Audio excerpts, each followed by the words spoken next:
राजा भर्तहरि और रानी पिंगला की कथा। अति आसक्ति से विरक्ति की एक यात्रा। प्राचीन उज्जैन में एक बड़े प्रतापी राजा भर्तहरि हुए। राजा भर्तहरि अपनी तीसरी पत्नी पिंगला पर मोहित थे और वे उस पर अत्यंत विश्वास करते थे। राजा पत्नी मोह में अपने कर्तव्यों को भी भूल गए थे। उस समय उज्जैन में एक तपस्वी गुरु गोरखनाथ जी का आगमन हुआ। श्री गोरखनाथ जी राजा के दरबार में पहुँचे। भर्तहरि ने गोरखनाथ जी का उचित आदर सत्कार किया। इससे तपस्वी गुरु अति प्रसन्न हुए।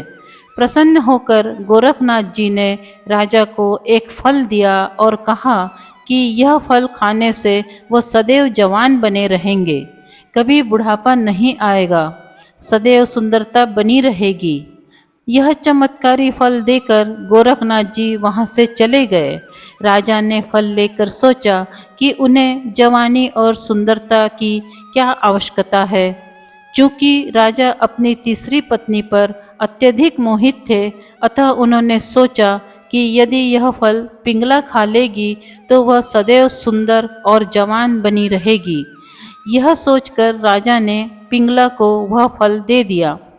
रानी पिंगला भर्तहरि पर नहीं बल्कि उनके राज्य के कोतवाल पर मोहित थी। यह बात राजा नहीं जानते थे। जब राजा ने वह चमत्कारी फल रानी को दे दिया तो रानी ने सोचा कि यह फल यदि कोतवाल खाएगा तो वह लंबे समय तक उसकी इच्छाओं की पूर्ति कर सकेगा। रानी ने यह सोचकर चमत्कारी फल कोतवाल को दे दिया। वह कोतवाल एक वेश्या से प्रेम करता था और उसने वह चमत्कारी फल उसे दे दिया ताकि वेश्या सदैव जवान और सुंदर बनी रहे। वेश्या ने फल पाकर सोचा कि यदि वह जवान और सुंदर बनी रहेगी तो उसे यह गंदा काम हमेशा करना पड़ेगा। नरक समान जीवन से मुक्ति नहीं मिलेगी। इस फल की सबसे ज़्यादा ज़रूरत हमारे राजा को है। यह हमेशा जवान रहेंगे तो लंबे समय तक प्रजा को सभी सुख सुविधाएं देते रहेंगे। यह सोचकर उसने चमत्कारी फल राजा को दे दिया। राजा वह फल देखकर हतप्रभ रह गए। राजा ने वेश्या से पूछा कि यह फल उसे कहाँ से प्राप्त हुआ। वेश्या ने बताया कि यह फल उसे कोतवाल ने दिया है। भर्तहरि ने तुरंत कोतवाल को बुलवा लिया। सख्ती से पूछने पर कोतवाल ने बताया कि यह फल उसे रानी पिंगला ने दिया है।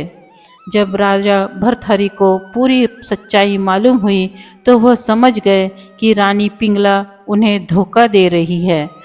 पत्नी के धोखे से भर्तहरि के मन में वैराग्य जाग गया और वे अपना संपूर्ण राज्य विक्रमादित्य को सौंपकर उज्जैन की एक गुफा में चले गए।